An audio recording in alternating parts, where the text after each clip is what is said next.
Donc, pour beaucoup de Juifs, hein, la mission du Seigneur, c'était pour délivrer Israël des Romains et d'établir le royaume d'Israël comme c'était au temps de David et de Salomon.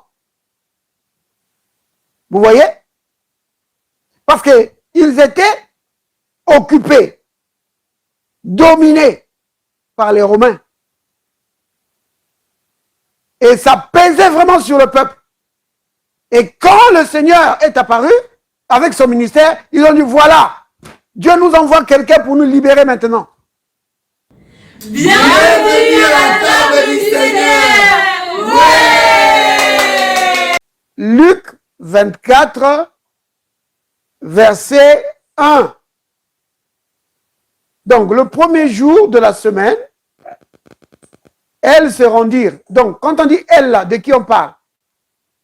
Donc, des femmes. Donc, les femmes qui étaient... En fait, si vous voulez le savoir, il suffit d'aller au chapitre 23. Vous voyez? Si vous allez au chapitre 23, vous allez voir de qui on parle. Ça, c'était les femmes qui suivaient Jésus. Vous voyez? Donc, le chapitre 23, au verset 55,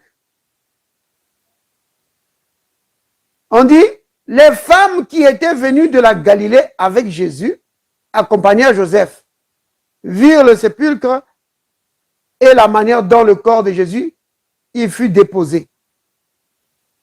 Vous voyez? Bien aimé, je crois que j'ai déjà enseigné là-dessus. Et la vidéo se trouve déjà sur notre plateforme, là, à la table du Seigneur. Sur les femmes qui suivaient, qui accompagnaient Jésus. N'oubliez pas ça. Parce que souvent, on oublie ça.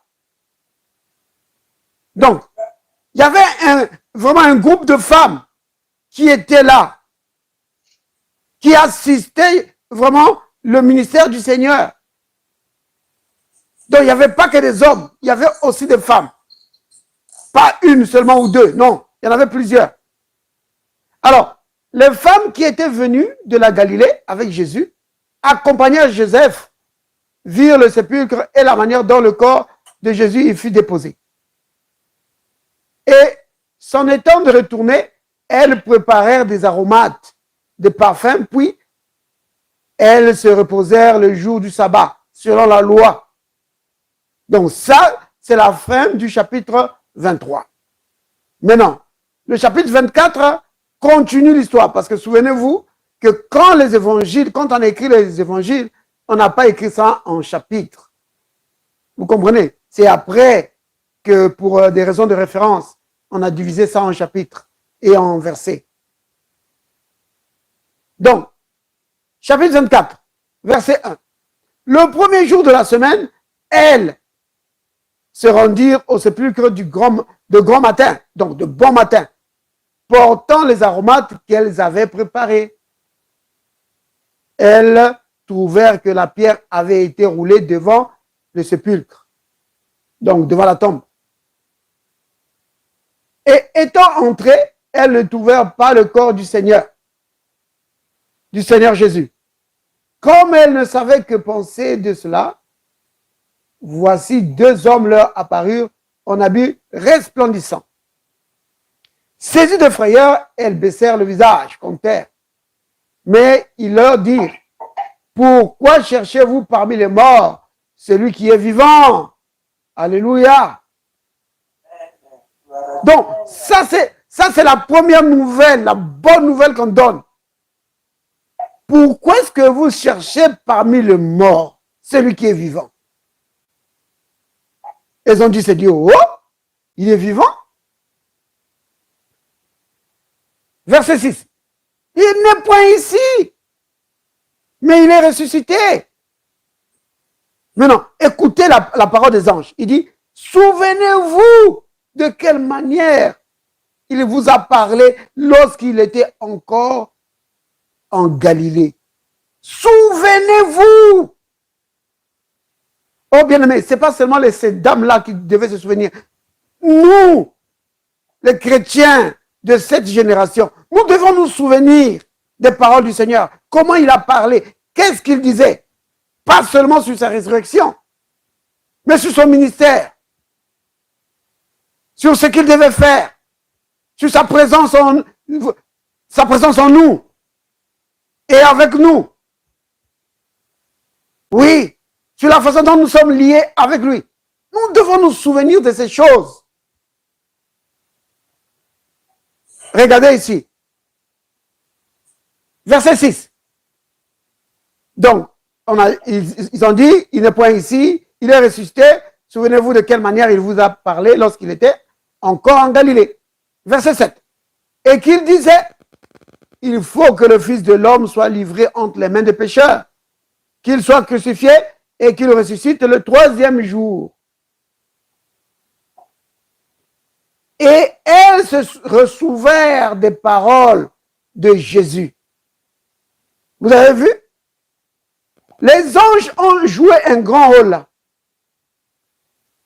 Elles ont ramené à la mémoire de ces dames les paroles, les enseignements du Christ. Et alors là, elles ont dit, mais c'est vrai, il le disait. Parce que ça les avait échappés, complètement échappés. Vous voyez, bien aimé?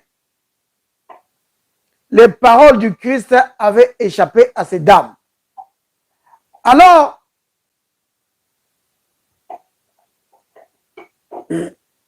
donc bien aimé, je vais fermer vos micros. Hein. Si vous voulez parler, vous pouvez intervenir et ouvrir votre micro. C'est juste pour éviter les, comment dire, que le bruit, ce que vous faites puisse vraiment être perturber les autres. Alors, on retourne Luc 24. Alors, verset 11. Non, je vais retourner au verset 9 plutôt. À leur retour du sépulcre, elles annoncèrent toutes ces choses aux 11 et à tous les autres. Donc, elles ont annoncé ça aux 11 apôtres, parce qu'il n'en restait plus que 11. Judas était parti se pendre. Verset 10. Celles qui dirent ces choses aux apôtres étaient Marie de Magdala, Jeanne, Marie mère de Jacques et les autres qui étaient avec elle. Vous voyez? Donc, il n'y avait pas que 3.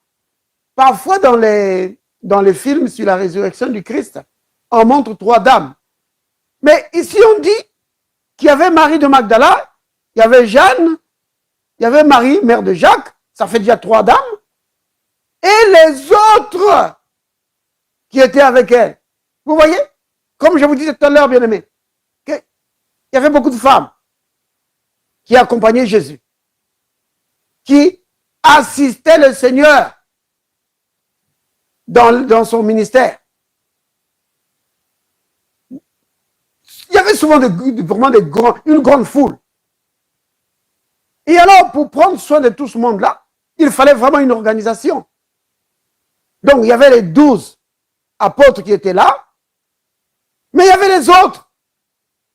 Donc, il y avait les autres disciples. Donc, les femmes et les hommes qui n'étaient pas des apôtres, ils faisaient ce qu'on appelle les disciples du Seigneur. Parce que souvent on confond les disciples et les apôtres. Les apôtres étaient au départ des disciples. Eux-mêmes étaient des disciples. Et le Seigneur les a choisis. Il a choisi 12. Et il en a fait des apôtres. Et apôtres, ça veut dire envoyer. Donc des gens qui devaient envoyer. Vous comprenez, bien aimé? Donc, il y avait les 12 apôtres et puis il y avait les autres disciples. Et parmi ces disciples, il y avait des femmes.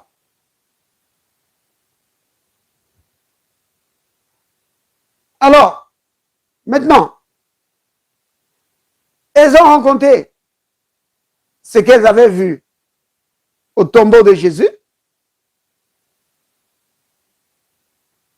Alors, verset 11, il a dit, ils tinrent ce discours pour des rêveries et ne crurent pas ces femmes. Vous voyez? Les femmes sont parties à la tombe et ont rencontré des anges. Les anges ont dit aux femmes, ne le cherchez pas ici, ne cherchez pas parmi les morts, celui qui est vivant. Et les anges ont rappelé aux dames ce que les enseignements du Christ par rapport à sa résurrection. Et quand ils sont venus rapporter ce qu'elles avaient vu, les 11 n'ont pas cru. Donc Pierre, Jean et les autres, ils n'ont pas cru. Ils ont pris ça pour des délires. Je dis, mais ils sont en train de délirer, mais ils rêvent. Et aujourd'hui, on dirait, elles sont traumatisées. Mais elles sont traumatisées. Mais non, elles disaient la vérité. Vous voyez, bien-aimés? Alors, Pierre se leva et courut au sépulcre. S'étant baissé, il ne vit que les linges qui étaient à terre. Puis il s'en alla chez lui dans l'étonnement de ce qui était arrivé. Bien-aimés, le texte est lent. Le chapitre, vous prendrez vraiment soin de le lire par vous-même. L'histoire qui est racontée ici, c'est vraiment une histoire très, très, très importante par rapport à la résurrection du Seigneur et surtout par rapport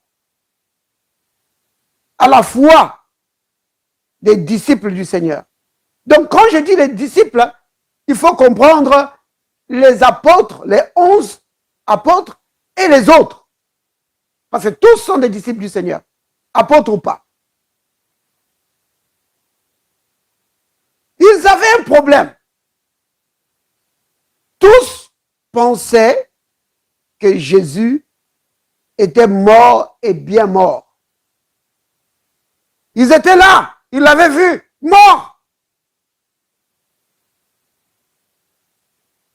Donc, le choc de cet événement leur avait fait oublier tout ce que Jésus avait enseigné. Ils avaient oublié ça.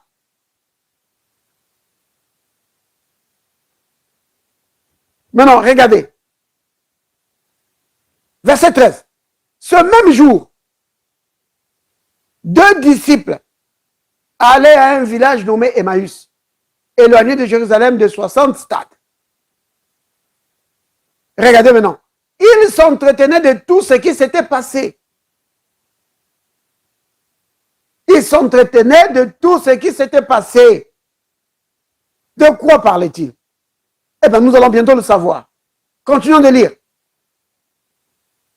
Pendant qu'ils parlaient et discutaient, Jésus s'approcha et fit route avec eux.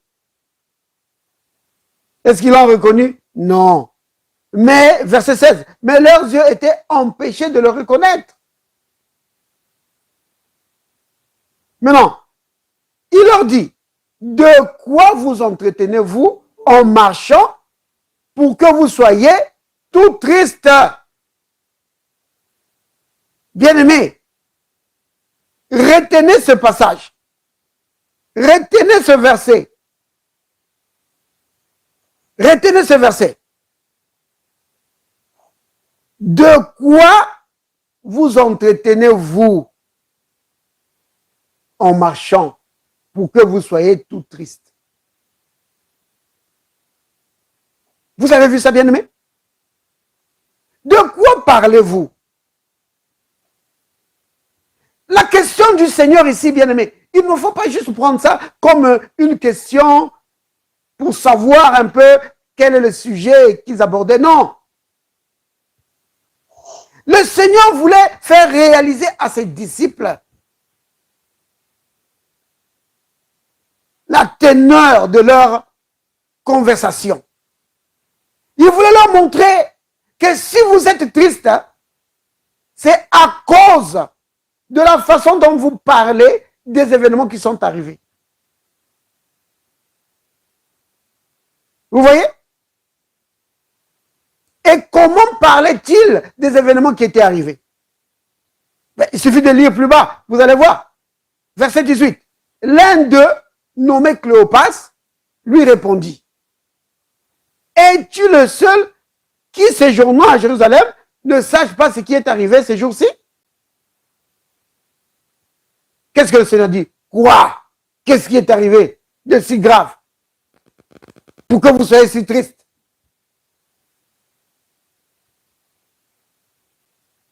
Ils lui répondirent: ce qui est arrivé au sujet de Jésus de Nazareth, qui était un prophète puissant en œuvre et en parole devant Dieu et devant tout le peuple, et comment les principaux sacrificateurs et nos magistrats l'ont livré pour le faire condamner à mort et l'ont crucifié.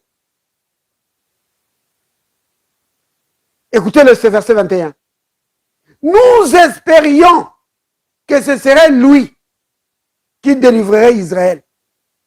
Mais avec tout cela, voici le troisième jour que ces choses sont arrivées, que ces choses se sont passées. Bien aimé, vous avez remarqué? Le verset 21 ici, ça veut dire quoi? Quand ils disent « nous espérions », ça veut dire quoi? Qui peut me répondre? Quand ils disent que nous espérions que ce serait lui, ils exprimaient leur déception. Il dit, on espérait que ce serait lui, mais il a échoué. Ils étaient déçus, mais vraiment déçus, que le ministère du Seigneur, c'était un échec. C'était un échec.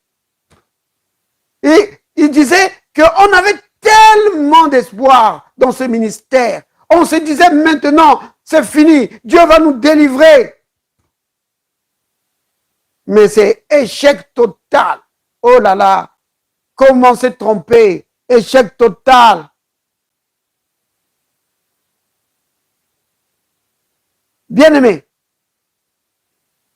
la raison pour laquelle ils étaient dans l'échec, plutôt dans le découragement, la raison pour laquelle ils étaient déçus, c'est parce qu'ils n'ont pas compris les Écritures. C'est parce qu'ils n'ont pas compris la mission du Seigneur. Le Seigneur était là, il leur parlait, et eux ne comprenaient pas ce que le Seigneur leur disait.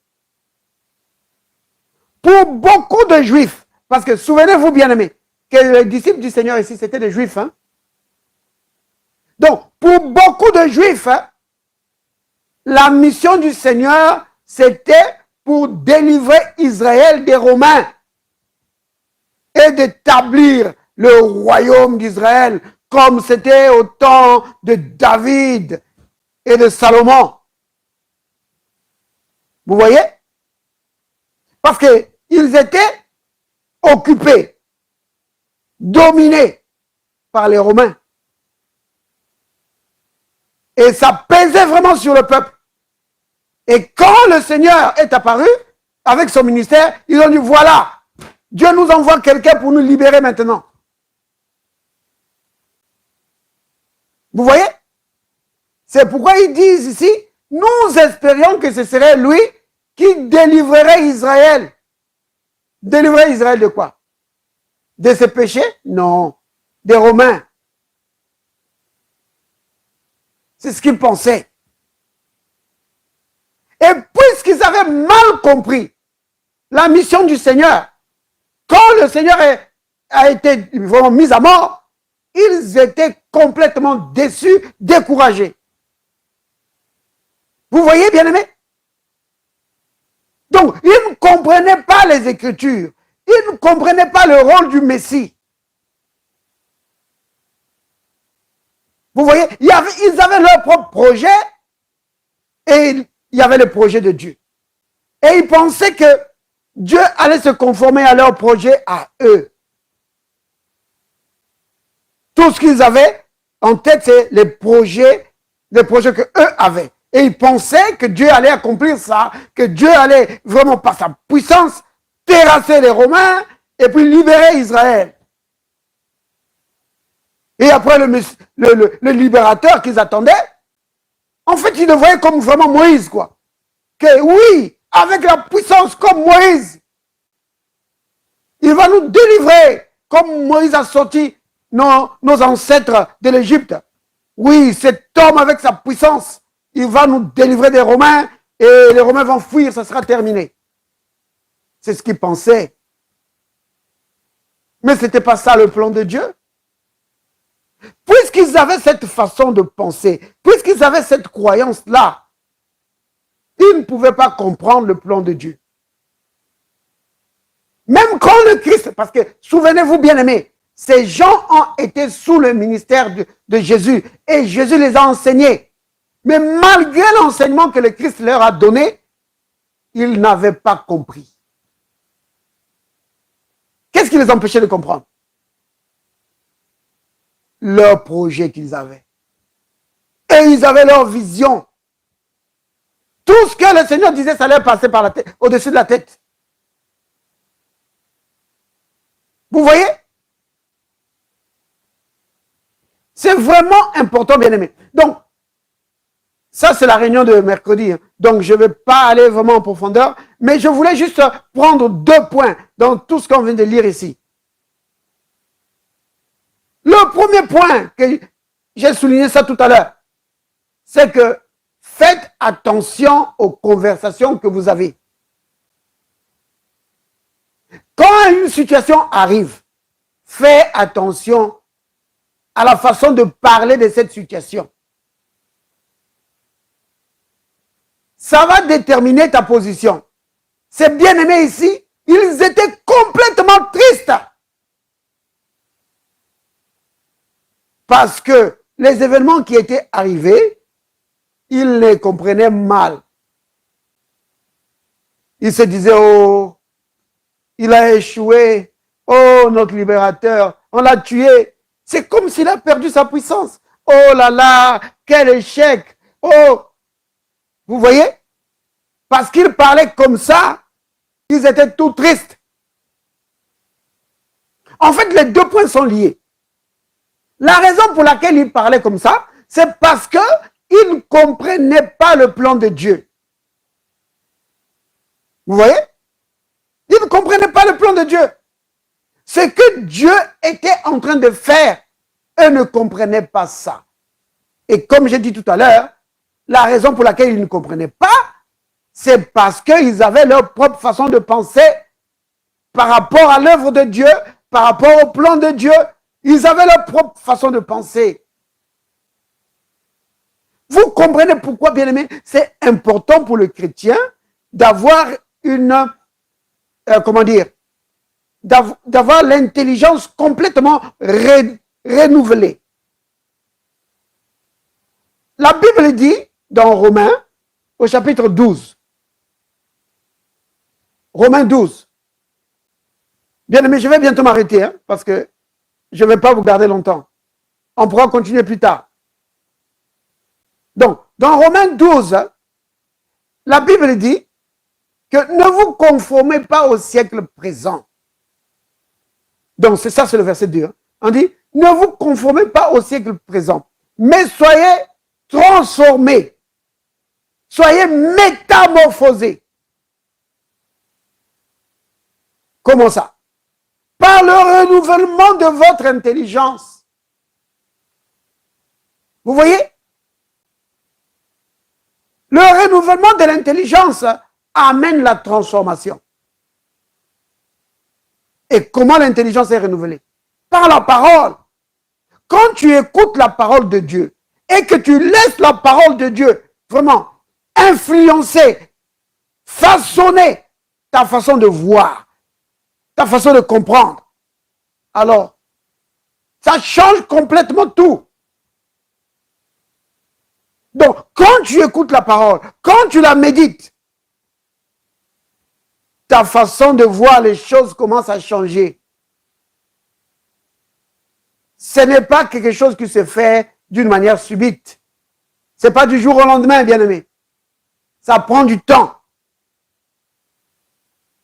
Mais progressivement, au fur et à mesure que tu écoutes la parole, que tu la médites, ta façon de voir, ta façon de comprendre les événements, de comprendre la parole, de comprendre les choses, ça commence à se conformer, à s'aligner sur la parole de Dieu. Tu commences à penser comme Dieu pense. Tu commences à voir comme Dieu voit. Vous voyez? Et les bien-aimés ici, donc les deux disciples qui se rendaient à Emmaüs, qui étaient sur le chemin d'Emmaüs, ces deux disciples, ils avaient leur façon de voir. Et la raison pour laquelle je dis qu'ils avaient leur façon de voir, c'est parce ils ont dit eux-mêmes que nous espérions que ce serait lui qui délivrerait Israël.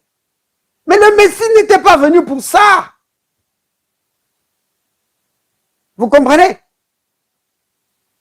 La Bible dit dans Jean 1, 29, « Voici l'agneau de Dieu qui ôte le péché du monde. » C'était ça. Lui-même, le Seigneur Jésus le dit. Jean 10, verset 10. Et il dit que je suis venu afin que mes brebis aient la vie. Quelle vie ça? La vie de Dieu en abondance. Vous comprenez? Il n'était pas venu pour le royaume d'Israël, non. Il était venu pour le monde. Oui. Il était venu régler la question du péché d'Adam et Ève. Mais eux ne voyaient pas ça comme ça. C'est parce que eux comprenaient. À cause de cette ignorance, à cause de cette position qu'ils avaient, devant cet événement-là, donc la crucifixion du Seigneur, ils ont été complètement déçus.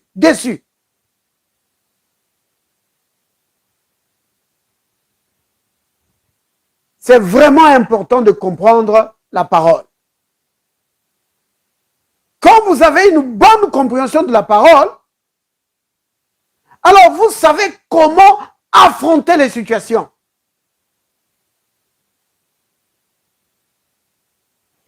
Parce que, bien aimé, s'ils avaient compris la parole, ils auraient vu que cette fin qui les avait complètement déçus, c'était en réalité un début. Ce n'était pas une fin, c'était vraiment un début. Et cet échec, parce qu'à leurs yeux, c'était vraiment un échec, que cet échec n'était pas un échec, c'était une victoire. Vous comprenez? Mais ils ne comprenaient pas ça. Oh là là. C'est pourquoi c'est vraiment très important pour nous de comprendre la parole, de comprendre le plan de Dieu. Pas étonnant que le Seigneur leur ait posé la question, mais qu'est-ce qui vous préoccupe comme ça? Quelle est cette chose-là qui vous préoccupe comme ça? Pour que vous soyez tout triste. Eux, ils étaient étonnés. Ils disent, mais ce qui vient d'arriver, c'est grave. C'est une grande catastrophe. Mais c'était une catastrophe pour eux, parce qu'ils ne comprenaient pas.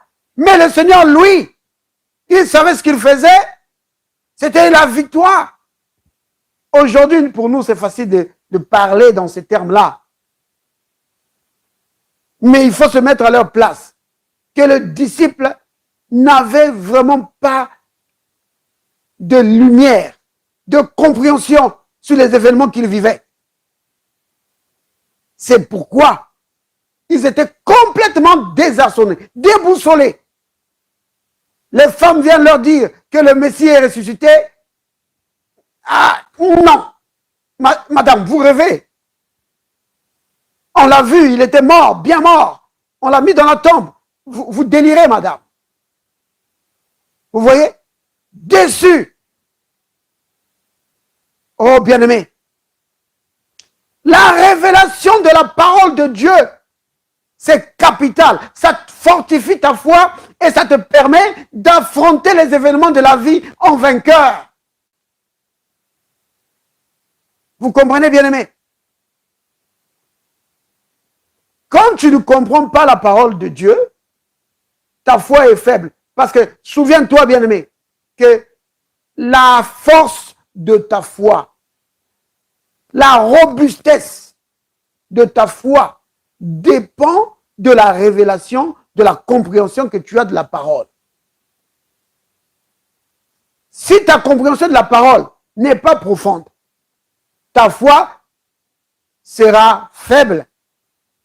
Et quand l'ennemi attaque, tu vas être déçu, déçu, déçu. Tu vas être découragé comme ses frères. Tu vas être découragé. Dis-moi, je pensais que quand j'avais commencé à prier, alors les choses allaient... Tu vas commencer à murmurer, à dire, Seigneur, pourquoi ça se passe comme ça? Oh Seigneur, pourquoi? Moi, je t'ai fait confiance. Maintenant, regarde. Il y a ceci qui arrive. Regarde telle chose qui arrive, mon Seigneur. Oh, je suis déçu. Vous voyez? Mais si tu comprends la parole, tu comprends que le Seigneur t'a équipé pour affronter ces événements. Oh, tu vas dire, Père, je sais que tu m'aimes et je sais que tu as des projets de bonheur pour moi. Cette chose ne vient pas de toi. Satan, je brise ton pouvoir sur ma vie. Je te chasse au nom de Jésus. Vous voyez? Mais si tu ne connais pas la parole, si tu n'as pas une bonne compréhension de la parole, tu vas être déçu, tu vas être découragé. Vous comprenez, bien-aimé? C'est vraiment très important. C'est pourquoi le Christ, il va répondre. Regardez la réponse que le Christ va donner à ces gens.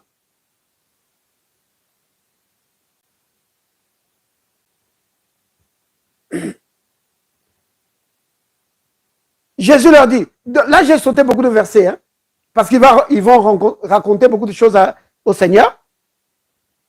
Verset 25. Alors Jésus leur dit, ô homme sans intelligence. Vous voyez? Je vous ai parlé du renouvellement de l'intelligence tout à l'heure. Il dit, ô homme sans intelligence et dont le cœur est lent à croire tout ce qu'ont dit les prophètes.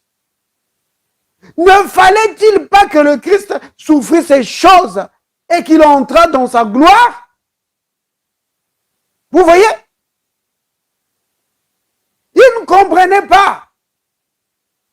Le Seigneur leur dit, les gars, la raison pour laquelle vous êtes comme ça, c'est parce que vous ne comprenez pas, vous ne croyez pas aux choses que les prophètes ont annoncées d'avance.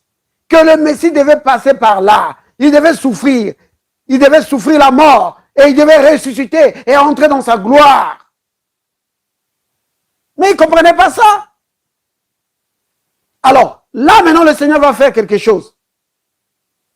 Verset 27. Et commençant par Moïse et par tous les prophètes, il leur expliqua dans toutes les Écritures ce qui le concernait. Vous voyez?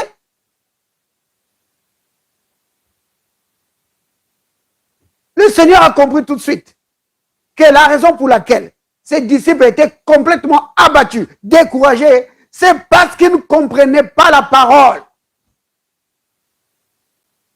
Alors le Seigneur leur a donné un cours de rattrapage. Il les